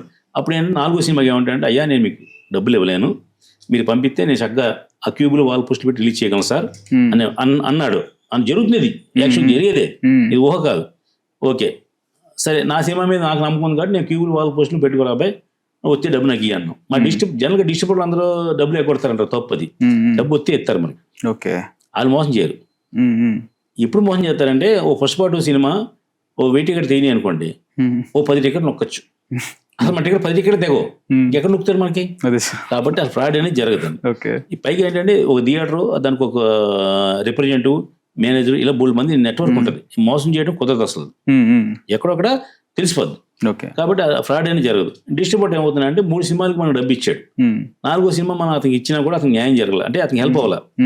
అప్పుడు ఏం చేస్తాడంటే, నా 5వ సినిమాకి ఏమంటాడంటే, అయ్యా ఆ క్యూబులు వాల్ పోస్టులు పెట్టినా కూడా నాకు రాలేదు, మీరు కనుక ఇన్ని పంపిస్తే నేను థియేటర్లో మాట్లాడి పెడతాను సార్, ఏదైనా వస్తే నాకు 10% ఇవ్వండి, ఏదైనా రాకపోతే మీకు సేవ చేస్తాను సార్ అన్నాడు. అంటున్నారు, నాకు రెగ్యులర్గా అన్ని జిల్లాలో డిస్ట్రిబ్యూటర్ ఉన్నారు. నేనేం చేస్తానంటే, ఒకసారి అతన్ని నేను నా వల్ల నష్టపోవచ్చు, 2సారి 3సారి నష్టపడింది అతన్ని. అందువల్ల నష్టపోకుండా మనం ఆ డిస్ట్రిబ్యూటర్ కాపాడుకునే బాధ్యత మాకుంది. ఎందుకుందంటే మేము రెగ్యులర్ సినిమాలు తెస్తాం కాబట్టి. ఇప్పుడు మీరు ఎవడో వచ్చి ఒక సినిమా తీసిపోతాడు, ఆడికి ఎన్ని సంబంధం లేదు, ఈ బాధ్యత లేదు, అవసరంలా, తెలియదు కాబట్టి. నెక్స్ట్ సినిమా తీయడు కదా, అందుకే వాళ్ళకి ఇవ్వరు డబ్బులు, అడ్వాన్స్ కూడా ఇవ్వరు కొత్త డిస్ట్రిబ్యూటర్కి, మాకు ఇస్తారు. ఎందుకంటే ఒక రెగ్యులర్ ప్రొడ్యూసర్ వీళ్ళు తెల్లలైతే ఫోన్లో ఉంటారు, లేదా వాట్సాప్లో ఉంటారు, లేకపోతే టీవీలో కనబడతారు ఉద్దేశంతో మాకు ఇస్తారు నమ్మి. ఇప్పుడు మనం కూడా 4 సార్లు 5 సార్లు తీసుకున్న 6వ సారి మనం కూడా తీసుకుపోద్దు, మనసు తప్పదు. ఇలాగా డిస్ట్రిబ్యూటర్ అనే వ్యవస్థ ఎక్కువ నష్టపోతారు కొత్త సినిమా కొని. ఇంకొకసారి ఈ క్వశ్చన్ ఎందుకు అడిగానంటే, ఒక డిస్ట్రిబ్యూటర్ కాకినాడ, మీరు అన్నట్టుగా ఒక డిస్ట్రిబ్యూటర్ ఆయన మాట్లాడాను సార్, ఒక పెద్ద సినిమా హిట్ అంటే 1000 కోట్ల పోస్టర్ కూడా వేయటం జరిగింది. అయితే డిస్ట్రిబ్యూటర్కి మాత్రం ఆ సినిమా మీద డబ్బులు మిగలలేదంట. అలాంటి సందర్భాలు చాలా ఉన్నాయి. అండ్ ఇంకోటి ఏంటంటే, మన ప్రతిదానికి ఒక పెద్ద ఫిగర్తో పోస్టర్లు వేస్తూ ఉంటారు, అవి కూడా అబద్ధం, కానీ డిస్ట్రిబ్యూటర్లు అడిగితే తెలిసింది ఆ బాధ ఏంటో అని చెప్పారు. అది పబ్లిసిటీ స్టంట్ అండి అది. ఇప్పుడు సినిమా నేను సినిమా పేరు చెప్పాలండి, సూపర్ హిట్ అని రాశాడు, ఎక్కడ థియేటర్లో లేదు సినిమా, అది ఏ థియేటర్లో లేదు సినిమా, అది సూపర్ హిట్ అని రాశాడు. అది ఊరినే పబ్లిసిటీ కోసం, నా డైరెక్టర్ బాగా చేశాడు, మా హీరో అద్భుతంగా చేశాడు అని ప్రెస్ మీట్లో చెప్తారు. అవన్నీ ఏంటంటే జనాలు ఎంకరేజ్ చేయడం కోసం. మనం మన ఫంక్షన్కి వెళ్ళి ట్రైలర్ చూసాను బాగుంది అంటాం, గుర్తుదే బాగోదు అది. కానీ మనం ఎందుకు పిలిచారు, మన ఏదో శుభం పలుకుతాను కదా, అక్కడికి వెళ్ళి ఏంటి పిచ్చి ట్రైలర్ ఏంటి, తొక్క ట్రైలర్ ఏంటి అన్నాం అనుకోండి, మళ్ళీ ఎందుకు పిలుస్తారు? ఇంకా మనం పిలిచేది 4 మాటలు మంచి మాటలు చెప్పడం కోసం కదా. అందువల్ల అవన్నీ పబ్లిసిటీ కోసం తప్ప అవి నిజం కాదు. ఏ ఎన్నికంటే అసలు డైట్ చేసి అనుకోండి తెలుస్తుంది. అదే సార్, ఈ మధ్య మాటలు ఎక్కువైనాయి కానీ పనులు తక్కువ ఉన్నాయి. అది ఎక్కువ వింటున్నాం. ఇంకోటి ఏంటంటే సార్, మీకు దాసరి గారితో కూడా మంచి అనుబంధం ఉంది. ఆయన ఉన్నప్పుడు ఏంటంటే ఇలాంటి ఏమైనా డిస్ట్రిబ్యూటర్కి సమస్యలు ఉన్నా సరే ఏదన్నా ఉంటే కనుక ఒక సిస్టమేటిక్గా వెళ్ళేది పద్ధతి అంతా. ఇప్పుడు కొంచెం ఏంటంటే అదే మీరు అన్నట్టుగా మాటలు పెరిగాయి కానీ సమస్యలు మాత్రం కొంచెం అలాగే నడుస్తున్నాయని విన్నాను. సో ఆయన లేని లోటు కనిపిస్తూ ఉంది. ఇప్పుడు ఇంటి పెద్ద లేని లోటు ఎప్పుడు ఉంటుందండి. దాసరి గారు లేని లోటు 100% ఉంది. ఎప్పుడు తెలుస్తుంది అంటే కష్టం వచ్చినప్పుడు తెలుస్తుంది. ఒక కరోనా టైంలోనో లేదా ఒక సినిమా ఫ్లాప్ అయినప్పుడు గొడవ అయినప్పుడు తెలుస్తుందండి వాళ్ళ విలువ మనకి. అయితే పూర్వం ఏంటంటే పెద్ద మనిషి అనేది దాసనారాయణ దగ్గరికి వెళ్తే చేతులు కట్టి ఉంచినేవాళ్ళం. నేను కూడా మా గురుగారు ఆయన చేతులు కట్టి ఉంచినేవాళ్ళం. మీరు వెళ్ళిపోయిన తర్వాత మేము ఆయన పక్కన కూర్చుంటాం వేరే విషయం, ఆయన పక్కన కూర్చొని భోజనం చేస్తాం అది వేరే విషయం. అయితే ఆయన ఎందుకంటే ఒక సమస్య వస్తే కనుక ఇద్దరిని పిలిపించి మాట్లాడగల దమ్మున్న వ్యక్తి ఆయన. నేను మీ కంప్లైంట్ ఇచ్చాను, నేను పిలుస్తారు ఏమా ఏంటి మావాడు ఇలా చేశాడంటే లేదు సార్ ఇలా జరిగింది అలా జరిగిందా మీరు ఎక్స్ప్లెయిన్ చేస్తారు. ఇప్పుడు ఏమైందంటే ఎవరికాడ హీరోలు అయిపోయారు, ఎవరికాడలే మగవాళ్ళు అయిపోయారు. అందువల్ల పెద్ద మనిషి దగ్గర రావడానికి ఎవరికి కోర్టులో చూస్తున్నాం అంటున్నారు. ఎవరికాడు ఇదివరకు పెద్ద మనిషి గౌరవం ఇచ్చేవారు. అయినా ఇప్పటికి కూడా 100% అది కాదు కానీ 90% ఇంకా పెద్ద మనుషుల దగ్గర వింటున్నారండి. ఇప్పుడు ఇన్నింటికంటే మాకు సుప్రీం బాడీ ఫిలిం ఛాంబర్లో ఇప్పుడు ప్రెసిడెంట్ భరత్ భూషణ్ గారిని ఒక ప్రెసిడెంట్ ఆయన, అలా దామోదర్ ప్రసాద్ గారు సెక్రటరీ, అలాగే ప్రసన్న కుమార్ గారు ట్రెజరర్, అలాగే ప్రొడ్యూస్ కౌన్సిల్ ఉంది. ప్రొడ్యూస్ కౌన్సిల్లో దామోదర్ ప్రసాద్ గారు ప్రెసిడెంట్, ప్రసన్న కుమార్ గారు జనరల్ సెక్రటరీ, వైవి చౌదరి గారు జనరల్ సెక్రటరీ, నేను ట్రెజరర్. Okay sir. ఇక్కడ కొన్ని సమస్యలు ఉంటాయి, అక్కడ కొన్ని సమస్యలు ఉంటాయి. నిర్మాత సమస్యలు మేము తీరుతాం. ఛాంబర్ అంటే డిస్ట్రిబ్యూటర్ ఎగ్జిబ్యూటర్ సమస్యలు వాళ్ళు తీరుతారు. ఇక్కడికి జరుగుతున్నాయి చెప్పి మాట వింటారు. ఎందుకైనా ఇండస్ట్రీలో ఉంటున్నప్పుడు ఒకరికొకరు కోఆపరేషన్ ఉంటారు కాబట్టి వింటారు. చాలా సమస్యలు మా ప్రసన్న కుమార్ గారు అయితే అప్పట్లో దాసనారాయణ ఎలా చేసేవారు, ఆయన తర్వాత కళ్యాణ్ గారు కొంచెం పెద్ద మనిషి తరగా బాధ్యత తీసి పట్టించుకున్నాడు. కళ్యాణ్ గారు సౌత్ ఇండియా ఛాంబర్కి ప్రెసిడెంట్ అయిన తర్వాత నెక్స్ట్ ప్రసన్న కుమార్ గారు ఇప్పుడు కొంచెం యాక్టివ్గా ఉండి ఎవరికి ఏ సమస్య వచ్చినా టక్మని తీసుకుంటారు. ఇప్పుడు ప్రొడ్యూస్ కౌన్సిల్లో మీరు మెంబర్ అనుకోండి, మెంబర్ అంటే మీరు మా కుటుంబ సభ్యుడు, మీకు సమస్య వస్తే మేము సాల్వ్ చేయాలి. దానికి అది ఫెయిల్ అవుతుంది ఇటు అవుతుంది తర్వాత విషయం. ముందు సమస్య మీకు చెప్పినప్పుడు అవతల పిలిచి ఏమంటే ఇది కరెక్ట్ కాదు, ఇతను ఇలా చేశారంటే మీరు ఇస్తాను అమౌంట్ ఇవ్వలేదంట అంటే లేదు సార్ అలా అన్నాడు ఇటు ఇలా మోసం చేశాడు ఏదో చెప్తారు. వాద ప్రతివాదనలు ఉంటాయి. అవన్నీ విని చేయవ కుమార్ గారు, దామోదర్ ప్రసాద్ గారు లాంటి వాళ్ళు, భరత్ భూషణ్ గారు ఛాంబర్ ప్రెసిడెంట్గా ఆయన ఉన్నారు. జరుగుతున్నాయి ప్రతి చిన్న విషయానికి సమస్యలు ఉంటాయి. అలాగే అక్కడ ఇక ఇండస్ట్రీ సమస్యలు ఉంటాయి. ఏదో డాన్స్ మాస్టర్ ఏదో జరిగింది అది ఇండస్ట్రీ తరఫున, ఏదో ఒక అమ్మాయిని ఏదో అరెస్ట్ చేశారు అది ఇండస్ట్రీ తరఫున, అవన్నీ జరుగుతున్నాయి రెగ్యులర్గా. ఛాంబర్లో అన్ని 24 క్రాఫ్ట్స్ ఉన్న వాళ్ళు అందరూ ఛాంబర్లో ఉంటారు. అది కాక ఇప్పుడు కాస్టింగ్ కౌచ్ కానీ వీటన్నిటికి కూడా కొత్త రూల్స్ ఏవో ఇంట్రొడ్యూస్ చేశారు, కమిటీలు వేసారు, దానికి ఒక కొంతమందిని నియమించారు. వాళ్ళందరూ చూస్తున్నారు. అంటే ఇండస్ట్రీ తరఫున చూసుకోవాల్సిన బాధ్యత ఉంది కాబట్టి. ఇంకా దాసరి గారు లేని లోటు అనేది ఎప్పుడు ఉంటుంది. ఇంకొకటి విషయం ఏంటంటే ఎంతనో గవర్నమెంట్ నుంచి కూడా కొంచెం సపోర్ట్ ఎప్పుడు అడుగుతూ ఉంటారు. గతంలో వైఎస్ గారి దగ్గర ఉన్నప్పుడు మొత్తం బాగా సపోర్ట్ చేసేవారు, అంతా బాగుండేది అని చెప్తూ ఉండేవారు. తర్వాత జగన్ గారికి దగ్గరికి వచ్చేసరికి కొంచెం అంతా ఏదో క్లాషెస్ వచ్చేసాయి అని విన్నాను సార్. ఇప్పుడు ఎలా ఉంది సార్ మీకు సపోర్ట్ అంతాను? ఇండస్ట్రీ నడుతూ ఉంటుందండి. వైఎస్ఆర్ గారు ఉన్నప్పుడు మీరు అన్నట్టుగా ఏంటి సమస్య మీది, ఎంత కలిపి ఎంత 50 కోట్ల అయ్యే ఉంది, మీకేం కలిసి తీసుకోండి అందరూ మాట వినండి అని చాలా భరోసాగా చెప్పేవారు. అదే కేసీఆర్ గారి హయాంలో కూడా మనకి తలసాని శ్రీనివాస్ యాదవ్ గారు మన ఇండస్ట్రీకి సపోర్ట్ గా ఉండేవారు. అంటే రెగ్యులర్ గా ఏ చిన్న సమస్య వచ్చినా ఆయన సాల్వ్ చేసేవారు. సీఎంలే ఎక్కలేదు, ఎవరో ప్రధాన పాత్ర వహించి ఉంటారు కదా, చేసేవారు. మీ జగన్ గారి హయాంలో ఏమైందంటే పూర్తిగా అది వన్ సైడ్ ప్రభుత్వం. అది ఎవరికి ఇక్కడ భారతదేశంలో అటువంటి ప్రభుత్వం ఇప్పుడు రాలేదు, ఎవరికి న్యాయం జరగలేదు. అంటే వాళ్ళ ఎమ్మెల్యేలు కూడా వాళ్ళు తిరుగుబడి చేసే పరిస్థితి వచ్చింది. మొన్న ఎలక్షన్లో ఏం జరిగింది తెలుసు కదా, జనం ఎలా రిజెక్ట్ చేశారు. కాబట్టి అది ఒక్క ప్రభుత్వంలో తప్ప మిగతా అన్ని ప్రభుత్వాలు జరుగుతాయి. ఇప్పుడు ఈ ప్రభుత్వంలో చంద్రబాబు నాయుడు గారి హయాంలో మన సినిమాటోగ్రఫీ మినిస్టర్ ఉన్నారు దుర్గేష్ గారు, ఆయన కూడా 4 సార్లు వచ్చారు. ఎవరికి ఏ సమస్యలు చెప్పండి మేము సాల్వ్ చేస్తాం అంటున్నారు. మీరు హైదరాబాద్ నుంచి ఇండస్ట్రీ అంటే ఈ రాష్ట్రం నుంచి ఇక్కడ రండి, మీకు ఏం ఫెసిలిటీస్ కావాలో ఏర్పాటు చేస్తాను అంటున్నారు. కానీ ఏంటంటే మద్రాసు నుంచి తమిళ నుంచి తెలుగు ఇండస్ట్రీ వస్తారు తప్ప హైదరాబాద్ నుంచి వైజాగ్ ఆంధ్ర వెళ్దాం. ఎందుకంటే ఆంధ్ర ఒకటే కాబట్టి మన అందరూ తెలుగు వాళ్ళమే కదా. తెలుగులో రాష్ట్రం విభజన అయిన తప్ప సినిమాకి విభజన లేదు. సినిమా భాషా భేదం ఒకటే కదా, అక్కడ తెలుగు ఇక్కడ తెలుగు ఒకటే. అక్కడ తమిళ ఉండేది పూర్వం కాబట్టి మద్రాసు నుంచి మనం తెలుగు వచ్చాం. దానికి కూడా చాలా కాలం పట్టింది. చాలా పెద్దమూలు పెద్దలు అందరూ కష్టపడి వచ్చింది. చెన్నారెడ్డి గారు సీఎం గారు కూడా కొంచెం సీరియస్ అయ్యారు, ఇలాంటి వాళ్ళ వల్ల వచ్చింది అది. కానీ ఇప్పుడు అలా జరగదు. ఇండస్ట్రీ ఇక్కడే ఉంటది, అటు ఇటు దూరం కాదు కదా మనకి, పరాయి రాష్ట్రం కాదు. మన 2 ఉభయ రాష్ట్రాలు కలిసి తెలుగు రాష్ట్రాలు కాబట్టి ఇక్కడే కలిసి ఉంటారు. సో అలాంటి సమస్యలు మీరు ఎదుర్కొంటున్నారు సార్? అక్కడికి ఇక్కడ రెగ్యులర్ ఉంటాయండి, మాకు రెగ్యులర్ పంచాయతీలు ఉంటాయి. నేను గ్రూప్ డివైడ్ అవ్వటం కానీ ఉంటాయి, ఏ ఉండదు. అంటే ఆంధ్ర వాళ్ళు సపోర్ట్ చేస్తున్నారు. ఇక్కడ తెలంగాణ ఆంధ్ర లేదండి, తెలుగు రాష్ట్రాలు 2 మన ఏమండి తెలంగాణలో హీరోలు ఎంతమంది, ఆంధ్రాలో హీరోలు ఎంతమంది, ఆ లెక్కలే ఉండవు. అందరూ తెలుగు హీరోలే కదా, తెలుగు ప్రొడ్యూసర్లే, తెలుగు డైరెక్టర్లే కదా. కాబట్టి ఏదైనా తెలంగాణ సినిమాకి తెలంగాణ భాష సంస్కృతి సంబంధించి తెలంగాణ ఆడతాయి, కొన్ని చోట్ల అక్కడ ఆడకపోవచ్చు ఆంధ్రాలో. అదే తప్ప ప్రేక్షకుడు అనేవాడు ఎక్కడ బాగుంటే అక్కడ చూస్తారు సార్. అందరికీ ఎందుకు తమిళ, మలయాళంలో, కన్నడలో ఇట్టిన సినిమాలు తెలుగు ప్రేక్షకులు ఆదరించట్లేదా? కేజీఎఫ్ ఏం సినిమా, ఆ ముక్కు ముఖం తెలిసే మీకు హీరోడు హిట్ అవ్వలేదా? అలాగే రజనీకాంత్ సినిమా ఉంది, అతను పాన్ ఇండియా స్టార్ కదా, అతను మన జైలర్ సినిమా ఉంది, పెద్ద హిట్ కదా. అలాగే బాగుంటే హిట్ అవుతాయి, అన్ని చూస్తారు. మన తెలుగుడికి ఇటు తెలుగు కూడా తమిళ కూడా కన్నడ లేదండి, కానీ మన తెలుగు సినిమాలు తమిళ్లో కన్నడలో పెద్దగా ఆడవు. అవును సార్, కూడా చాలా ఇబ్బంది పడతారంట మన వాళ్ళు. వాళ్ళకి భేదాభిప్రాయం ఉంది, ఇక్కడ భేదాభిప్రాయం లేదు. వీళ్ళైతే అన్ని సినిమాలు చూస్తారు. కానీ సార్ అది కూడా సీరియస్ ఇష్యూయే కదా, ఎందుకంటే మనం అంతా థియేటర్స్ వాళ్ళకి ఇస్తున్నప్పుడు మన ఇండస్ట్రీ మన తెలుగు మన గురించి మాట్లాడుకుని తప్ప తమిళ ఇల్లు ఏమైనా ప్రేక్షకులారా మా సినిమా ఎందుకు చూడండి ఎవరిని అడుగుతారు మీరు? ఇప్పుడు అల్లు అర్జున్ అక్కడ మలయాళం కూడా పెద్ద హీరో, అక్కడ తమిళ కూడా పెద్ద హీరో. అలాగే ఉన్న వాళ్ళు హీరోలు ఉన్నారు, రామ్ చరణ్ ఉన్నాడు, వీళ్ళందరికీ అక్కడ ఉంది కదా, మార్కెట్ ఉంది. అంటే చిన్న సినిమాలు చిన్న హీరోలు లేదు, అంటే మన వాళ్ళకి ఉన్నంత బ్రాడ్ మైండెడ్ వాళ్ళకి లేదు. కాబట్టి మనం ఎవరితో జరబడతాం? ప్రేక్షకుడు సినిమా చూడడం అడగలేం కదా, బాగుంటే చూస్తారు, వెళ్ళి బాగుంది మానేస్తారు అంతే. ఇంకో మెయిన్ విషయం సార్, మనకి ఏంటంటే సినిమా ఇండస్ట్రీలో ఒక ప్రెస్టేజ్ అవార్డు ఏదైనా ఉందంటే నంది అవార్డు.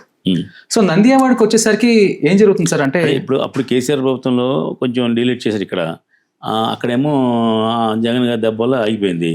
ఇప్పుడు 2 చోట్ల కూడా అవార్డులు ఇస్తున్నారు. ఇక్కడేమో గద్దర్ అవార్డ్స్ అని పెట్టారు, దానికి ఒక కమిటీ చేశారు. ఆ కమిటీలో తెలంగాణకు సంబంధించిన వాళ్ళ డైరెక్టర్లని, ప్రొడ్యూసర్లని, వాళ్ళని అందరినీ వేసారు దాంట్లో కమిటీలో. అలాగే అలాంటి శ్రీధర్ గారు, సురేష్ బాబు గారు, ఎన్ శంకర్ ఇలాంటి వాళ్ళు అందరూ ఉన్నారు. అది అతి త్వరలో ఇస్తున్నారు గద్దర్ అవార్డ్స్. ఆంధ్రాలో నంది అవార్డ్స్ పెడతారు. నంది అవార్డ్స్ అనేది మొత్తం ఆంధ్ర వైపు, ఆంధ్రాలో ఉంటుంది, అంటే అక్కడ పేరు. ఇక్కడ గద్దర్ అవార్డ్స్. అంటే తెలంగాణ నంది, ఆంధ్ర నంది బాగుంది కాబట్టి వీళ్ళు ఏదో పేరు పెట్టున్నారు. అది జరుగుతాయి. ఏదైనా అవార్డు అనేది ఏంటంటే ప్రోత్సాహం కోసం. ఇప్పుడు వాళ్ళు అవార్డు ఇవ్వట్లేదండి, మేము దాసరి ఫిల్మ్ అవార్డ్స్ అని దాసరి నాన్నగారు పోయినప్పటి నుంచి మేము అవార్డ్స్ ఇస్తున్నాం. అలాగే కోటరామకృష్ణ ఫిల్మ్ అవార్డ్స్ అని కోటరామకృష్ణ పోయినప్పటి మేము ఇస్తున్నాం. అలాగే ఇంకోళ్ళు ఎవరో ఇంకొక అవార్డులు ఇస్తున్నారు. ఇవన్నీ ఏంటంటే ఇలాంటి సంస్కృత సంస్థలు చాలా ఉంటాయి.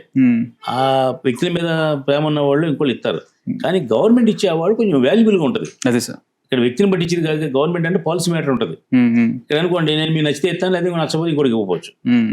వాళ్ళు తీసుకునే హీరోలు కూడా ఈ సంవత్సరం రామ్ చరణ్కి ఇద్దాం అనుకుంటున్నాం మేము అనుకోండి, రామ్ చరణ్ ఎగిరిరాడు, కాబట్టి రామ్ చరణ్ గారు ఇంకేమన్నా అడిగిస్తాం మేము.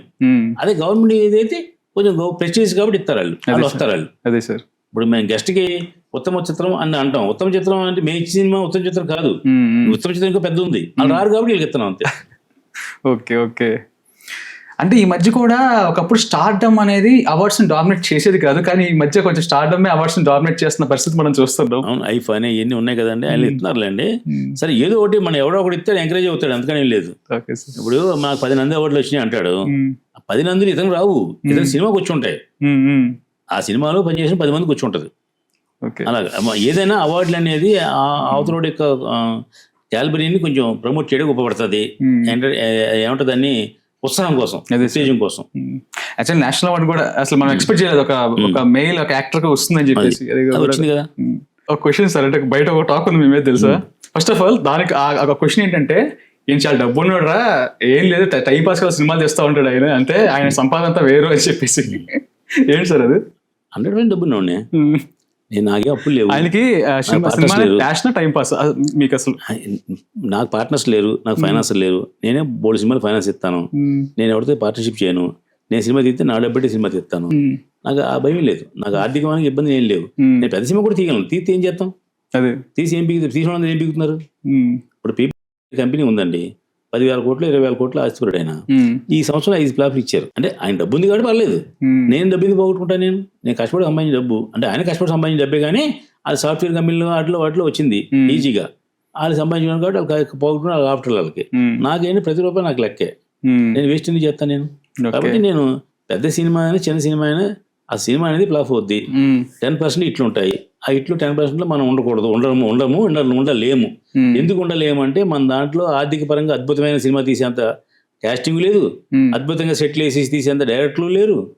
కాబట్టి ఏదో కాలక్షేమ సినిమా తీస్తున్నాం, పాస్ అవుద్ది, పోద్ది, ఏం అవ్వదు, నాకు 1 నెల వడ్డీ వచ్చి పోద్ది నాకు. అందువల్ల ఏం భయం లేదు, అందువల్ల సినిమా తీస్తూనే ఉంటా. నాకు రాకుండా తర్వాత డేట్లు ఉన్నాయి, 100 సినిమా ఆయన చేస్తాను ప్రామిస్ చేశారు. ఒక 3 నెలలు 6 నెలలు ట్రావెల్ అయ్యాం. అదేదో కొన్ని కారణాల వల్ల ఆయన కొంచెం హెల్త్ ప్రాబ్లం వల్ల వాటి వల్ల పోస్ట్ పోన్ చేశారు. ఓకే. అది ఒక సినిమా తీస్తాం అతి త్వరలో, అది ఎప్పుడు తీస్తాం తెలియదు. మిగతా అన్ని జరుగుతున్నాయి. ఫైనల్లీ సార్, అంటే మీరు ఒకవేళ టైం పాస్ కోసం సినిమా తీస్తారని మీరు చెప్పినా సరే, కానీ సినిమా యాక్టివిటీలో మాత్రం చాలా యాక్టివ్గా ఉంటారు. లేదా ప్రతి దానికి అటెండ్ అవుతారు, మీరు సమస్య ఏదైనా ఉంటే కనుక చూస్తారు. సో మీరు మరి ఆ ప్యాషన్ కనపడుతుంది కదా. అది ఎందుకు యాక్టివ్గా ఉంటామంటే, సినిమా తీయట్లేదు కదా ఇంట్లో కూర్చుని టీవీ చూస్తూ కూర్చున్నాం అనుకోండి, మనం ముసలోళ్ళు అయిపోతాం. కాబట్టి యాక్టివ్గా ఉంటే మన బ్యాటరీ ఛార్జ్ అవుద్ది. ఛార్జ్ అయితే కొంచెం ఎక్కువ కాలం బతుకుతాం.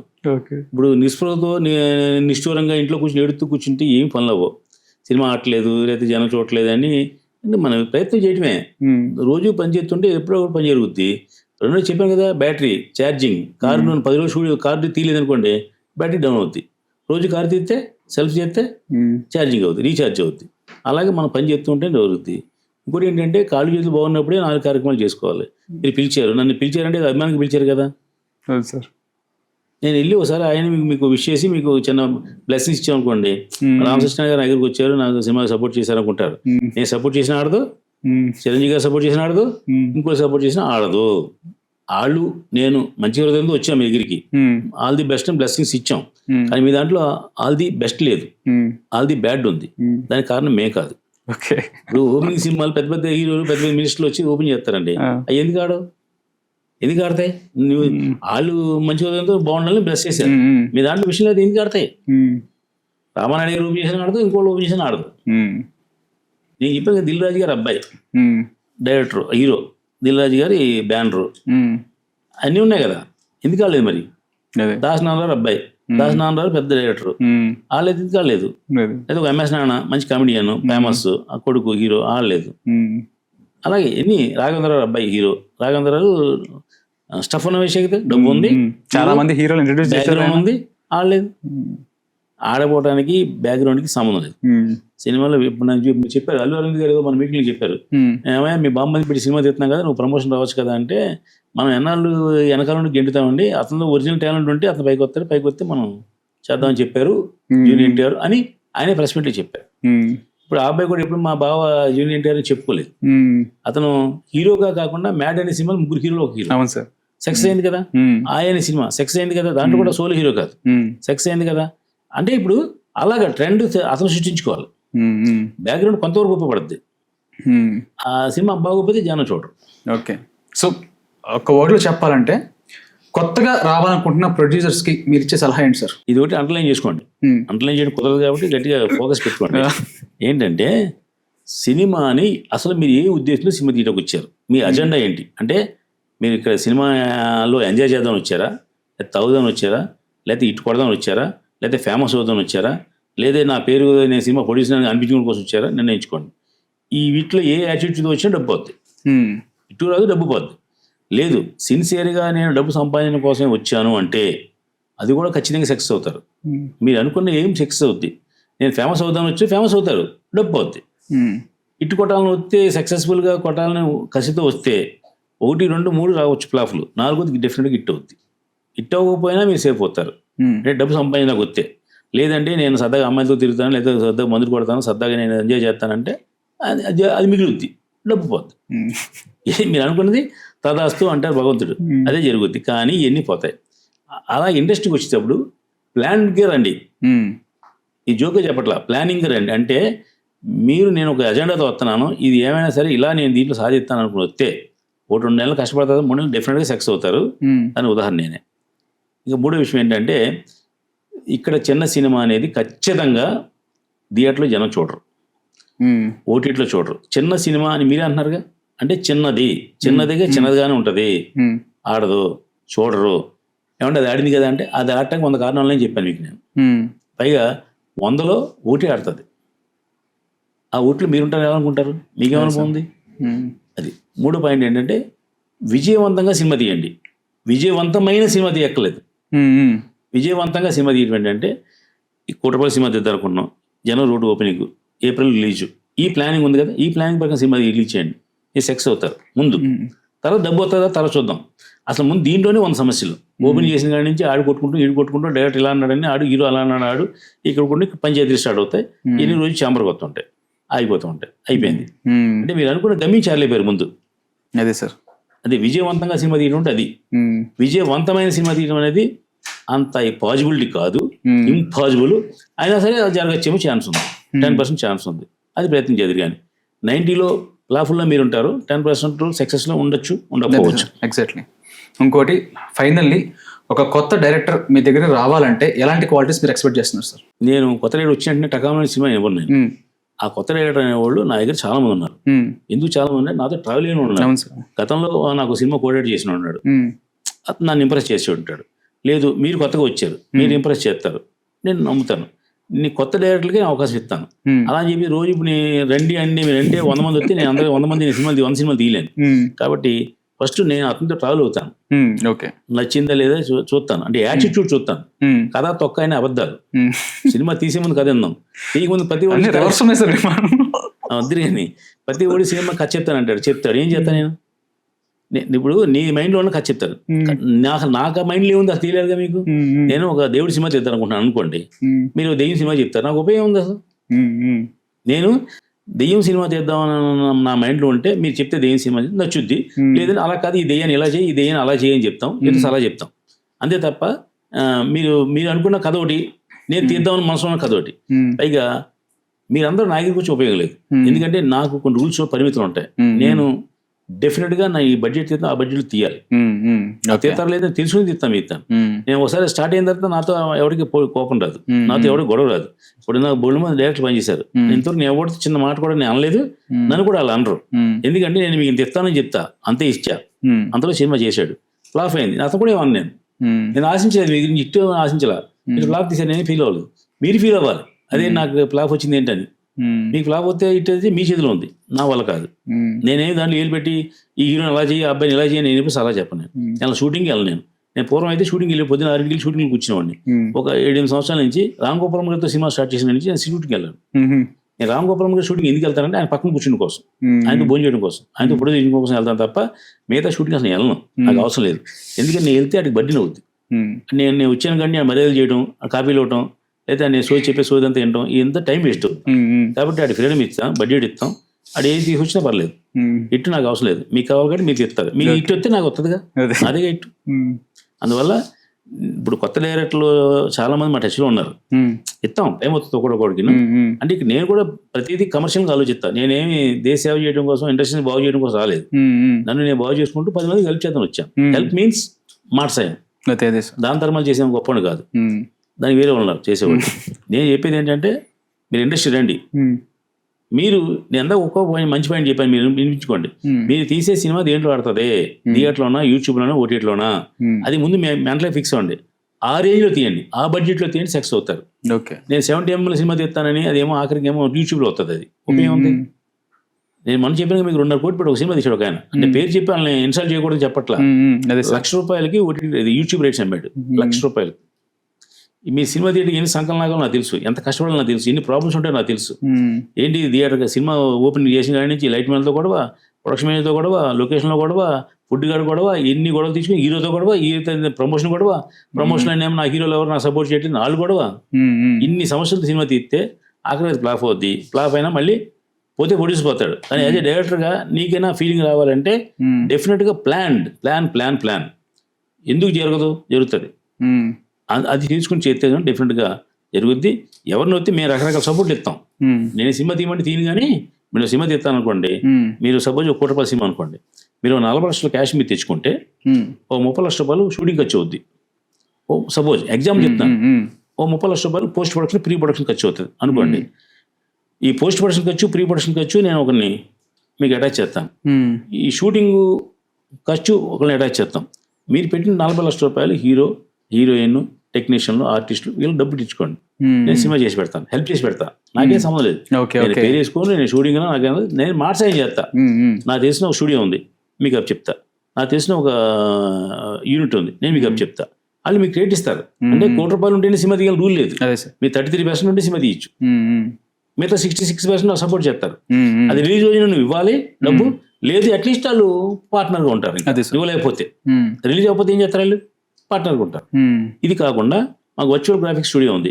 ఈ వర్చువల్ గ్రాఫిక్స్ లో సపోజ్ ₹1 కోటి బడ్జెట్ మీ సినిమా వేసుకుంటే టోటల్ గా వర్చువల్ లో షూటింగ్ చేస్తే కూడా మీకు 50 లక్షలు వర్చువల్ గా అయింది అనుకోండి, ఎగ్జాంపుల్ చెప్తున్నాను, ఒక 50 లక్షలు కాస్టింగ్ అవుద్ది. ఓకే, పోస్ట్ ప్రొడక్షన్ అవుద్ది. ఈ పోస్ట్ ప్రొడక్షన్ ఈ వర్చువల్ గ్రాఫిక్స్ అన్ని మేము పెడతాం పెట్టుకోండి. Okay okay sir. మీరు ఓన్లీ కాస్టింగ్ షూటింగ్ చూసుకోండి. మీరు మిగతా 60% 57% మేము ఖర్చు పెడతాం ఓకే సినిమాని. వస్తే డబ్బు ఇద్దరు, కానీ రాకపోతే ఇద్దరు కలిసి రిలీజ్ చేద్దాం. ఓకే పోతే నా పార్ట్ నాది పోద్ది, మీ పార్ట్ మీది పోద్ది. ఓకే. అయినా మీయే. మాకు మా బ్యానర్లు మా పేర్లు తొక్క మాకు అవసరం లేదు. నేను 115 సార్లు పేరు వేయించుకున్నాను ప్రొడ్యూసర్గా. కొత్తగా నాకు ప్రొడ్యూసర్ కావాలని కోరిక లేదు. ఓకే. కాబట్టి నేను ఈ 2 సపోర్ట్లు చేస్తా. కొత్తగా వచ్చే వాళ్ళకి వర్చువల్లో అంటే గ్రాఫిక్స్ సినిమా తీస్తే, ఈ గ్రాఫిక్స్ సినిమా ఎందుకు చెప్తున్నానంటే, గ్రాఫిక్స్ సినిమాలో అడ్వాంటేజ్ ఏంటంటే ₹1 కోట్ల సినిమా 10 కోట్ల కనబడుతుంది. అవును సార్. అది అడ్వాంటేజ్. అలా హైప్ ఉంటుంది సినిమాకి. రెండోది ఏంటంటే, మీకు ఒక ప్రొడక్షన్ సైడ్ కానీ లేదంటే ఒక అవుట్డోర్ యూనిట్ కానీ, మనకు U&I అనే స్టూడియో ఉంది, మనకు బాగా కావాల్సిన వాళ్ళు, వాళ్ళతో మీ టైప్ ఇప్పిస్తాం. వాళ్ళు మీకు కెమెరా కానించి పోస్ట్ ప్రొడక్షన్ వరకు అన్ని వాళ్ళు ఖర్చు పెడతారు. డిపెండ్ ఆన్ మీ సినిమా కథ, depend on your hero. Okay sir. Casting అంటే మన డబ్బులు ఎంత రావాలంటే అది రిలీజ్ అవ్వాలి కదా. అదే సార్. రిలీజ్ అవుతున్న డబ్బు వచ్చేది వాళ్ళకి. అంటే మేము మోరల్ సపోర్ట్ ఇప్పిస్తాం. అంటే ₹1 ఉంటేనే సినిమా దిగాలి రూల్ లేదు. 33% క్యాష్ మీ దగ్గర ఉంటే అది హీరో క్యాస్టింగ్ వెళ్ళి మీరు చూసుకోండి. పోస్ట్ ప్రొడక్షన్ షూటింగ్ ఈ 2% నేను హెల్ప్ చేసి పెడతా. Okay. Depend on your subject. Okay sir. మీ కథ నచ్చాలి. ఓకే. నాకు కాదు, మీకు సపోర్ట్ చేసేవాళ్ళు. అదే సార్. నేను కథలేను అసలు ఎవరు. ఎందుకంటే నేను సినిమా తీసే ముందు కథ ఏంటా, ఉత్తి ముందు కథ ఏంటో waste. Thank you so much sir. ఇంతసేపు మీరు మీ వాల్యుబుల్ టైం మాకు ఇచ్చినందుకు, అండ్ చాలా మందికి ఒక మంచి గైడెన్స్, ముందుగా ఎవరైతే సినిమాలకు రావాలనుకుంటున్నారో ఈ ఇంపార్టెంట్ పాయింట్స్ సార్ ఏదైతే చెప్పారో అది ఫాలో అయ్యి అవగాహన లేకుండా వచ్చి చేతులు కాల్చుకోవద్దు. It's a request. So thank you once again sir. Thank you for coming. అలాగే ప్రేక్షకులకి మీకు కూడా థ్యాంక్స్. ఎందుకంటే మేము చెప్పిన సోదంతా మీరు అన్నందుకు, రికార్డ్ చేసినందుకు థ్యాంక్ యూ.